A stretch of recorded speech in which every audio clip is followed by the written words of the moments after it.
Welcome to Cherry Street Investor Education with Kavita Baratake, passive income coach and founder of Cherry Street Investments. Education that is designed for you to take control of your financial life. Join us to learn how you can create multiple passive income streams, diversify your portfolio, save on your taxes, and much more. Become a better investor and fast track your financial goals. Here's your host, Kavita Baratake. Good evening, everyone. Welcome to Moneywise Learning. Today, we're going to talk about credit scores. All you need to know about credit scores, understanding what a credit score is, what makes up a credit score, and how you can build good credit. So this is financial education for ages 10 and up. I'm Kavita Baratake, founder of Cherry Street Investments and also Moneywise Learning, which focuses on education for students and adults and young adults. My team is me and Ritesh. Ritesh is my exec assistant. He manages anything related to subscribing for this Moneywise Learning or anything related to Moneywise Learning. Please contact Ritesh. If you didn't get a Zoom link, please contact Ritesh. He's the one who handles all the webinar logistics and also the postings of the recordings. It's ritesh.varke@gmail.com. So quick housekeeping rules. Please ask the questions in the Q&A box, not in the chat box. Find the Q&A box now. We will get to the questions at the end of the discussion. So this is kind of like a lot of me talking the whole way through. It's just easier in a recording to have me talking the entire way through and then do the Q&A versus, doing it interactively, because it becomes really hard to watch recordings. And a lot of folks watch the recordings of this. So I'll keep it in this format. Recordings will be sent out within 2 days to the email address. If you don't get it, please look in the spam or promotions folder. A lot of people keep asking me to resend recordings. If you don't get that, go to youtube.com/@cherrystreet. You might want to make note of that and subscribe to the YouTube channel. As soon as it's uploaded, you'll get to know that it's there. All right. So far, let's look at Moneywise Learning curriculum. So far, we have covered assets and liabilities, all about loans and interest on money, simple interest, compound interest. We've talked about why do we need insurance, what kind of insurance is out there. We've talked about bank accounts, credit and debit cards, and how they work. We talked about taxes last week and income. Actually, this week on Monday, we talked about taxes, income, sales, security, social security, and more. Today, we're going to talk about credit scores, how to build it, how to see what the components of a credit score are so you can build it. Next week, we're going to talk about retirement and understanding the components of a paycheck. So when you get your first paycheck, you know what's going on in the paycheck. Week 6, we're going to talk about monthly budgeting and investing 101. Let's look back at the assignment from last week. Quick show of hands. Raise your hands and tell me how many people did the assignment last week. Talk to your parents. All right, good job. The number is going up, but not enough. Less than 30% of the people did assignments. Okay, maybe a little bit more. So I want to see the remaining 70% do the assignments as well, because this is really where you learn, okay? You can put your hands down. This is really where you learn. If you don't ask your parents, if you don't review this data, you're really never going to remember it. You'll forget it the minute you go to school or college or whatever. And then you'll wonder, hey, I wish I had learned. Okay. So if you actually see the real stuff, you'll remember it better, which is why I ask you to go back to your parents. So let's see I said, what kind of tax bracket do they fall into? If employed, review their paycheck with them. What kind of deductions do you see on the paychecks? If they're a business owner, so I want to hear from someone who's not only employed with the employer, but someone who's a business owner as well, someone whose parent is a business owner. What kind of taxes do they pay? What percentage of the income is given away in combined taxes, which means federal income tax, state income tax, Social Security, Medicare, all of the taxes, right? And then The last question was, ask them what they're doing to reduce their tax burden. So what were some of the lessons you learned from the assignment? And also there's a game that I had recommended called the cash flow game. So I'm just typing it in the chat box. Google this and go check out that game if possible. You're going to learn a lot of these concepts in the game as well, especially about passive income and managing cash flow.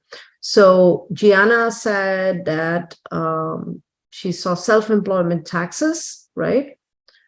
Lots of money gets deducted from the paycheck. Shayna, how much money is that? How much is lots of money? Do you have a percentage? Anybody else? What were some of the lessons you learned from be careful with your money? Okay, good. 45%. Okay, 45% of your income is gone in taxes. What does that mean?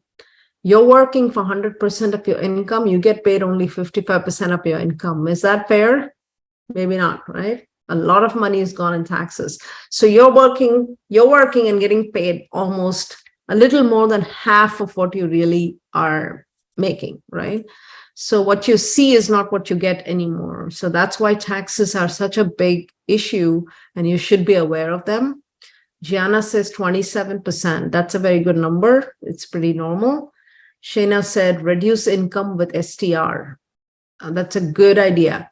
So Shayna is talking about some tax strategies to reduce income. So by having short-term rental, you can actually reduce income using some tax strategies called bonus depreciation and cost segregation. So how do you get a tax refund? So I ask, people got to ask last week, how do you get a tax refund from the government? If you're overpaid in taxes, when you do the filing, it will show up in the filing as overpaid, and they can send you an ACH transfer to your bank account, or they can send you a check. You can choose how you want to get a refund.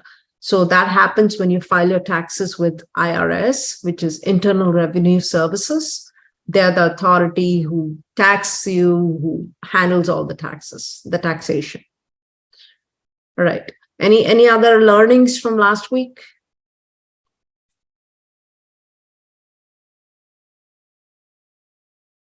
So there are a lot of strategies to reduce taxes, which we didn't get into, and your parents might be interested. I have some videos on my YouTube channel on strategies to reduce taxes for both employed people as well as self-employed people. So they're welcome to check it out sometime. You can let them know. Today, we're going to talk about credit scores, understanding and building credit. Okay. So what is credit? Earlier in the webinar, I asked people what is credit, and they said trustworthiness. And this is really the gist of what credit is. It's more than credit is not about a credit card. It's not a plastic card. It is your financial trustworthiness. Can someone trust you loaning you money? Can you be trusted to pay it back? So it's all about trust. That's what credit is. So we'll watch a short video about this. The trustworthiness aspect, as well as a little bit about credit reporting here.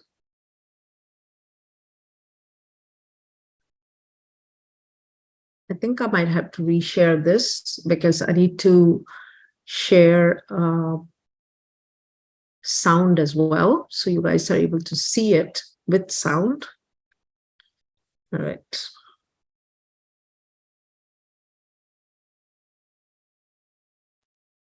Meet Jasmine. Jasmine is a college student attending State University. Like many college students, Jasmine has seen a lot of her friends and family use credit, whether it's through a mortgage, a private student loan, or simply a credit card. However, Jasmine has always been too afraid to use credit herself, leaving her with no credit history and a non-existent credit score. What should Jasmine do? Well, beyond watching our two other introductory videos centered around credit, Credit Cards 101 and Loans 101, her next step is simple.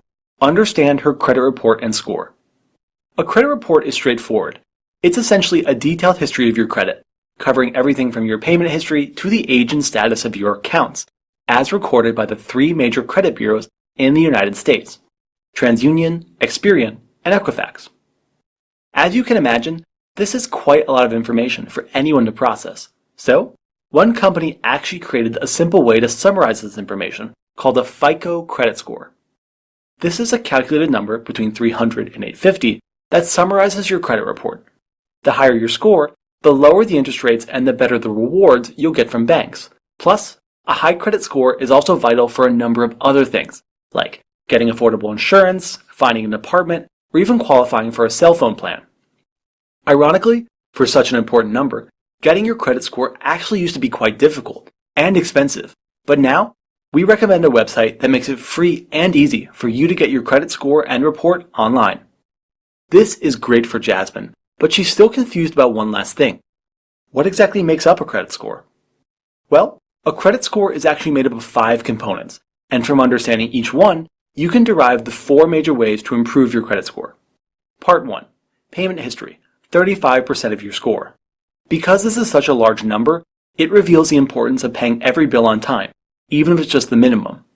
If you're struggling with this, we highly recommend setting up automatic payments for everything, especially your credit card. Part 2. Credit utilization, 30% of your score. To avoid damaging this, we recommend not exceeding more than 30% of your maximum credit line, both total and for each individual account. If you're struggling with this, try paying off your balance early a few times a month, or try asking your bank for a credit line increase. Part 3. Length of credit history, 15% of your score. The existence of this component means, rather counterintuitively, that you shouldn't close out your old credit card accounts unless you absolutely have to, as otherwise you'll hurt your credit score. Part 4. Recent inquiries for credit, 10% of your score. This one's simple. Don't apply for new credit cards and loans unless absolutely necessary, as each credit inquiry will slightly lower your credit score by a few points for the next 12 months. Finally, Part 5. Types of credit used, 10% of your score. Unfortunately, we just don't have a rule for this one, as we don't recommend applying for multiple types of credit just to boost your score. Finally, before we conclude, we just have 2 more things for Jasmine to keep in mind. 1. To build a credit history and thus a credit score, you need to use credit, and the easiest way to do this is to open a credit card, like a secured or student credit card, that are designed specifically for people with no credit history. And don't worry, we teach you everything you need to know in our 2 videos, Credit Cards 101 and How to Rebuild Your Credit. 2. Be sure to check your actual credit report for mistakes at least once a year, as these errors can dramatically affect your credit score.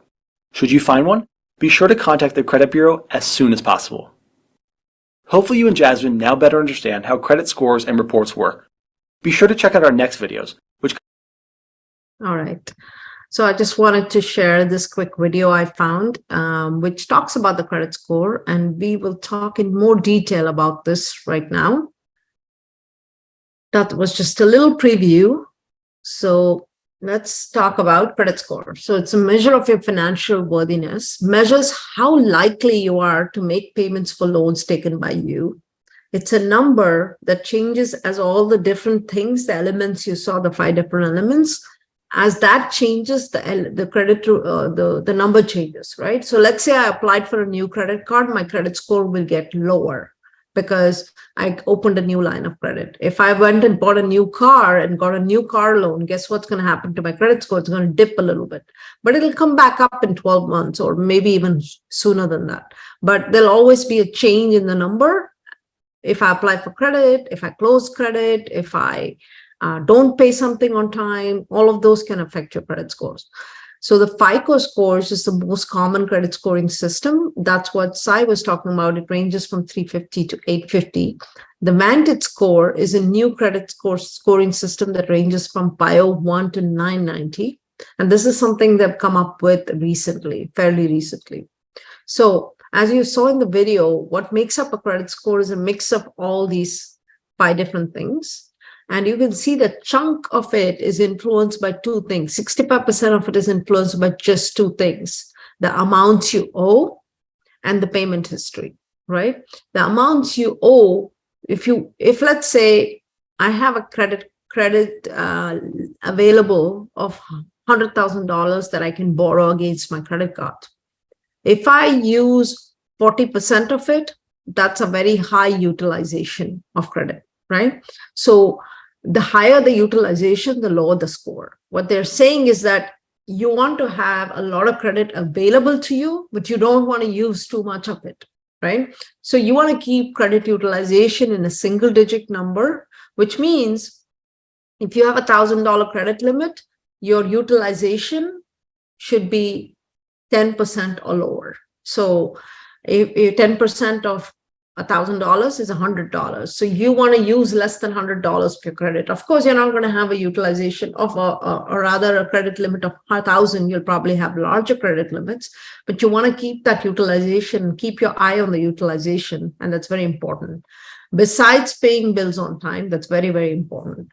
And other things are less important, but they play in. Like I said, if I apply for a new credit card or a new car loan or a new house, it's going to affect my credit, right? But they fall off after some time, after you've stopped using it. Another very important aspect is the credit history, which is the 15%, is that, it's kind of counterintuitive, but when I first came to this country, this was 1998, I opened a credit card. It was a Citibank card. And I had a good credit limit on it. And I thought when I grew up, when I went to work, I got new credit cards, which had bigger limits. So I decided I closed the old credit card. Guess what happened? My credit score fell. The reason for this is the length of the credit is very important. So you should never just close out old accounts. You might have an old car and you might get rid of the car loan because you got rid of the car. That's okay. But if you can keep an old credit card around, your oldest card, it's good, even if you don't use it or use it occasionally just so they don't cancel it and swipe it here and there, make maybe $20, $30 just to keep it active. But you don't want to lose that oldest credit that you have, because the length of your score or the longevity of your score, longevity of your credit determines your FICO score. Okay. So the do's and don'ts, as I mentioned, don't close out your older cards. The age of your credit matters. You want longevity in your credit history. Start early. Like if you're 15, you can have a credit card open right now. You might not be able to apply for your own card, but your parents can apply for an additional card on their thing, and you can responsibly use it, or you can have them use it for you, whichever way. Just start building your credit history, right? And you can ask the credit company, the card company, to report your credit against your Social Security. So when you're 18, and you decide to go look up your credit, because you can only look up your credit score after you're 18. The day you turn 18, the next day you can log in and look it up. It will already help because this credit card company has been reporting your information. You can also do that with utilities, have you added to the utilities, but I think you need to be over 18 for utilities, but for credit cards, you can definitely do it over 15. The low credit utilization is the ratio of credit used to the total available credit. You want to keep this in single digits, right? No, not over 10%. I keep it around 3 to 4%. That's my magic number. So my score is 800, 850, somewhere there most of the time. Payment history is the single most important indicator of credit worthiness. 35% of it depends on the payment history. So you have to be really careful about these three factors, because these three factors are a big chunk of your credit. So the 5 ways to build your credit: you could put a utility account in your name. I believe you have to be 18, but you can always call the utility company and check. You can apply for a credit card and use responsibly. To apply for your own credit card, you need to be 18, but you can always have an additional credit card with your parents if you're over 15. You can take out a small loan or line of credit, again, over 18. You can have a cell phone in your name. You can ask your parents to see if they can transfer the cell phone into your name. You can also obtain a cosigner. If you're going to college and you need to sign for an apartment, you can get a cosigner for a loan, right? Like, let's say you want to get a cosigner for an apartment lease, you can do that. But you can also apply, let's say, to buy a car when you're 18, and your parents can co-sign for the loan. Co-sign means that they are the guarantors for the loan that you'll buy, get on your first car or something, right? Anything you're buying. So they can sign on it, and that will give you a way to build your credit. There's also something called a secured credit card that you can apply for as a student, and you can start building your credit. And remember, you can't just get a credit card and just sit it around and expect to build a credit score, right? You want to swipe the credit card, you want to use it, but you want to pay it responsibly. Remember, like once you start using it, you want to pay it every month in full. Don't listen to the minimum payments. And I'll talk about why minimum payments won't work on credit cards. 5 ways to damage your credit. You miss a payment, and to avoid missing a payment, you set up something called an auto pay. So when you set up a credit card payment, you can say, remove it from my bank account the same day, like some day of the month, and remove the whole amount, and make sure that you have enough money in your bank account to cover the whole amount, right? So auto pay is a great way to avoid missing payments or being late on payments, or irresponsibility, borrowing money and not paying it back can damage your credit, or borrowing too much money. Let's say you have a $20,000 credit limit and you max it out. That can damage your credit because your utilization is 100% now. And there's something called bankruptcy, where you have too much credit and you're not able to pay your loans, right? You declare something called bankruptcy. It'll completely destroy your credit for 10 years. So this is your last resort. You never want to get there, right? You want to be responsible, and I expect all of you to be responsible with your credit. So the 5 ways credit helps. A lot of people brought this up at the beginning. Low interest rates. You'll get the lowest interest rate if your credit is the best. It saves you money in the long run because you're paying less in interest. You have more options for borrowing money. There'll be more lenders and banks ready to loan you money because you're a good creditor, right? A good person to lend to. They're responsible, financially trustworthy person to lend to. You need good credit. You need it for renting a house. I don't rent to people with really bad credit.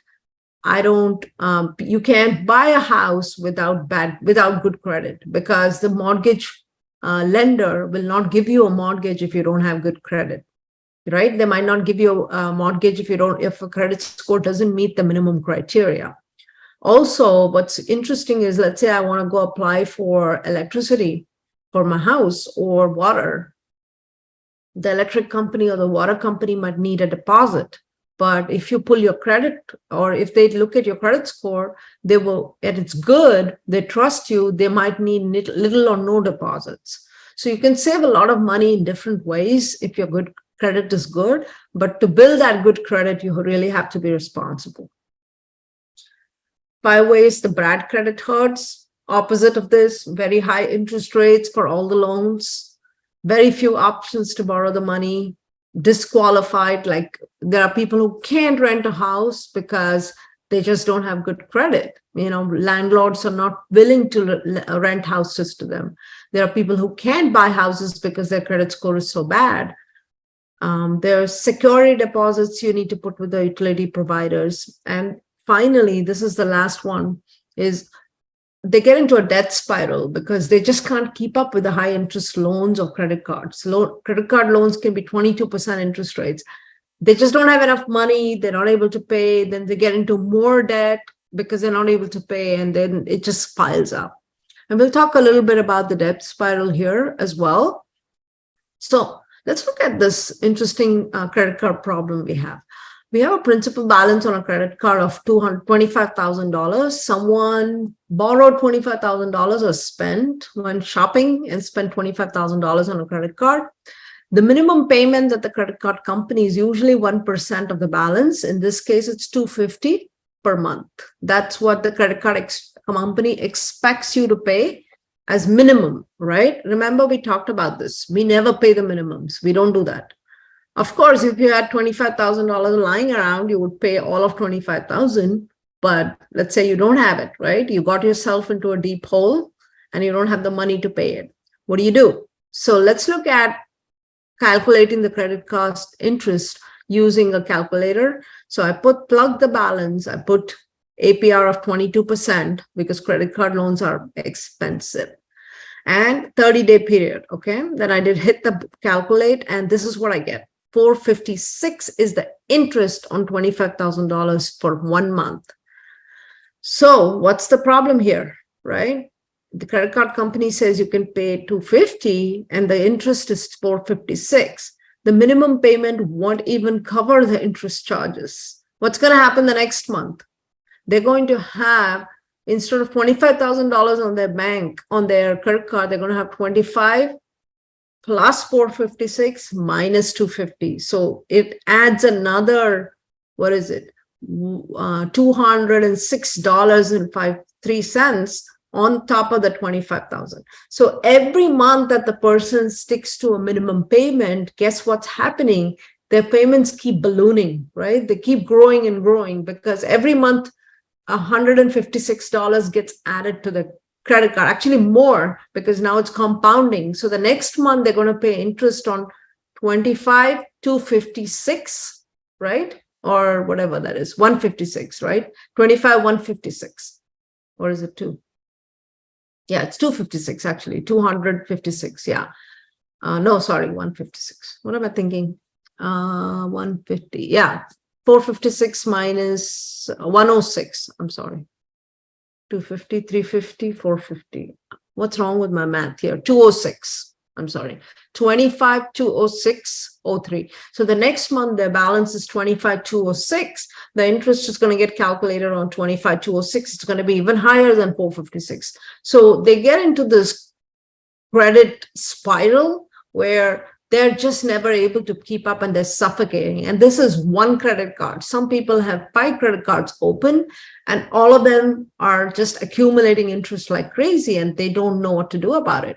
So this is why we say never do the minimum payment on credit cards. Always pay at least the interest charges. If you get into debt, I hope you don't. You always pay off credit cards in full, so you never get into debt. That would be ideal. That said, there is something called good credit and bad credit, or good debt or bad debt. A lot of people make credit cards bad. They make it seem like it's a bad thing. But it's a bad thing if you don't use it well, right? If you know how to use it well and you use it responsibly, it's a necessary thing. So let's say I live with a mentality that I don't want to have any credit. I don't want a mortgage. I don't want a credit card. I don't want any kind of credit. I don't want a car loan. I'll buy it only when I have the money. The problem with that approach is you're just never going to have a credit history in this country. And guess what? If you ever need money, there's nobody's willing to loan to you, right? And usually most people need money to buy a house because they don't accumulate enough money to go buy a house outright with cash. So let's say they managed until they were 25, 30 years old. They didn't have credit card. They didn't have a auto loan. They always bought cash. But they come to 30 and they suddenly realize they don't have a credit history at all. So they never built one. And I don't want you guys to get into that situation because it's important to build your credit, but to build it responsibly, right? So what's good debt and what's bad debt? Loans that increases the future wealth or income. That's good debt. A home loan can be a good debt. A student loan that's giving you education and hopefully you make more money from doing that course is good debt.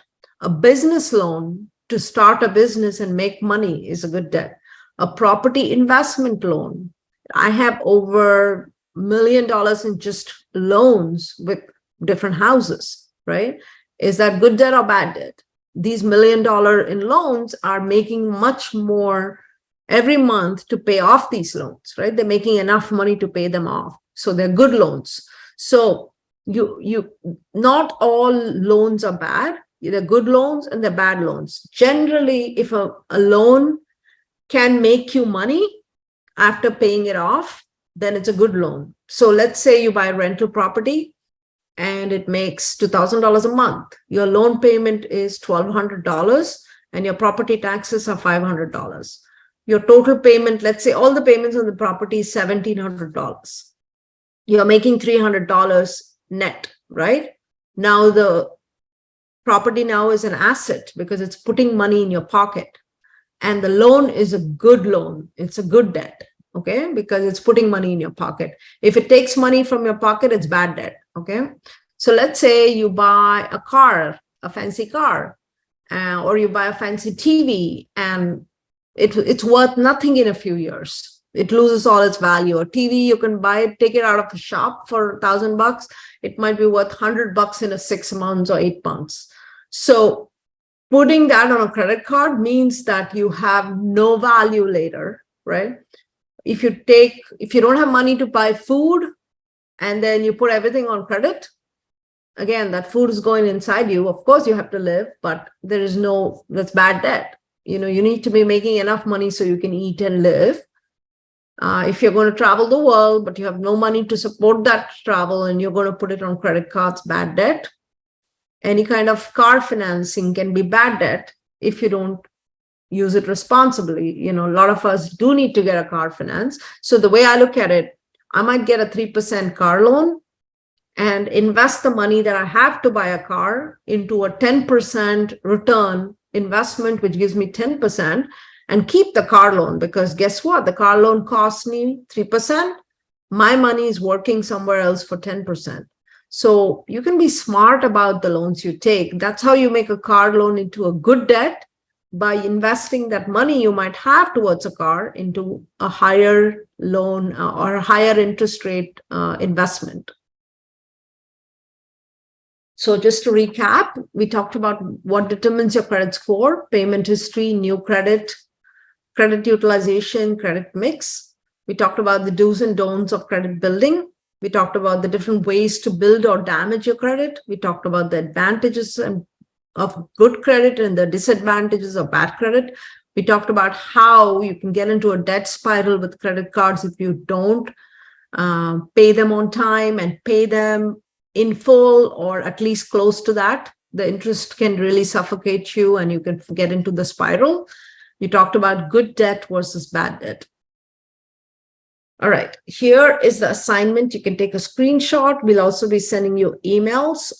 Get access to a free credit report for yourself if you're over 18, or ask your parents for your credit report if you're not 18 yet. You won't be able to pull your credit report until you're 18. Review the different sections and review like what I talked about, like credit payment history. It'll show the payment history for a period of time on the credit score. It will show you the credit utilization. It will show you all the different sections, and look at what goes into calculating scores. There are really cool websites where you can say, hey, I have a credit, and if I add a new credit card, what will happen to my credit? It actually projects what happens to your credit when you open a new credit card. Also review with your parents what kind of debt they carry. Is it good debt or bad debt? Good debt puts money in your pocket. Bad debt takes money out of your pocket. Okay. Discuss with your parents how they're going to help you build credit. I recommend that they add you to their credit card and provide an additional credit card if you're over 15, and also request the bank to report against your Social Security. If you're not over 18, if you're over 18 rather, they can buy you a car or open a car loan with your name on it to help you build credit. They'll co-sign for an apartment. Discuss how you'll manage your expenses when you go to college. It's hypothetical if you're younger, but it's worth discussing so you'll know what the plan is for the future, right? So with that, I'm going to open it up for questions. Please type your questions in the Q&A box. May I ask, how do you get a credit card as a kid? You can't until you're 15. Your parents can add you on their credit card. Does your credit score still go down if you max out your credit card but pay it off for the right time? Yes, to a certain extent it does. The reason is credit utilization, it will be 100% if you max out your credit card, and that will affect your score. So even if you pay it off in full, it might, yes, affect your score. If you get into a debt spiral and you close the credit card, what happens? You can't close the credit card. You owe them money. They're not just going to close it for you. You still owe them money, right? You can't just close the credit card and say, sorry, I'm not going to give you money. The only way you can do that is if you declare bankruptcy, in which case your credit is short for the next 10 years. It's gone. It's probably in the 300s or 400s. How many credit cards should you have? There's no magic number. I have a lot of credit cards. I have different credit cards for my different businesses. I have credit cards because businesses also can build credit. Besides people can build credit, businesses can build credit too. Personally, I have probably about 4 or 5 cards, maybe 6 sometimes. I sometimes open cards for points or miles because I love to travel. Initially, I'd say when you're young, you should probably have at least 1 card with your parents, additional card, and 1 card on your own. Learn how to manage it first, and then if you can manage it well, then apply for other credit cards. So maximum 2, maybe at least 1 by the time you're 18. What score do you start with? You don't have a score when you start, right? It says there's no credit to report. So there is no score to report.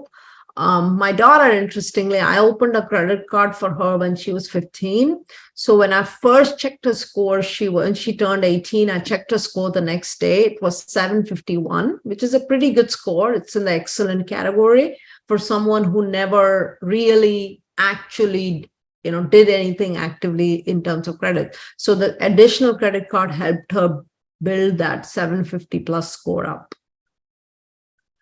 Can you still build up your credit score after you declare yourself bankrupt? Yes, you can. It will take you years to do it, but you can. It'll take you probably 10 years and will follow you around on your credit score, credit history for a lifetime. As a kid, should I get a credit card? Depends on how old you are. If you're over 15, you can ask your parents to add you to yours. Is there a limit on how much open credit you should have? No, I don't think so. Depends on your ability to pay it off, right? Not necessarily open credit. Open credit means that you're not really using it necessarily. Available credit. So I can have tons of available credit. It'll actually help my credit score because let's say I have let's say $100,000 in credit. I use only $3,000 a month or $5,000 a month. Guess what my utilization is? 3% to 5%. What does that do to my credit? It goes up. So the more credit you can get, it's good. But again, you don't want to open too many credit cards because credit cards, what they do is if you don't use the credit card for 12 months, the credit card company will close out your card. So you have to be careful with that to make sure that the card still stays open. Like my oldest card got closed out because I wasn't using it. And the credit card company closed it after 12 months of no use. So the tip there is every few months, just swipe the card and pay it off in full. Even if it's one transaction, it keeps the card active, right? Especially your card that you open when you're young, you want to keep it around because that's the length of your credit. Okay. Any other questions? If you want to join this FB group, please feel free to join it. Again, the next session will be Mondays, 4 p.m. Central Time, and we'll talk about why worry about retirement. You're still really young, but what do you need to worry about retirement when you're still young? Why it's a good time to start worrying about retirement when you're really young? Because you have a lot of time to grow your money, and time is your best friend when you're trying to grow money. So we'll talk about that. And that's it for today, my friends. Thank you for joining, and I hope this was useful. If you do like these classes, please share your feedback, send me an email. If you haven't sent your PayPal, please send me a PayPal. Ask your parents to send if they haven't sent it. Thank you for joining and have a great day. Bye now. Hi, I'm Kavita Bartake. I hope you found this video useful, and if you did, please don't forget to subscribe to my channel so you can get notified of any future videos I upload. I plan to cover a lot of investor education on this channel, and I hope you'll stay with me for it. If you have any feedback on future content you'd like to see me cover, please drop me a note or a comment on my video. Thank you for watching, and thank you for supporting me.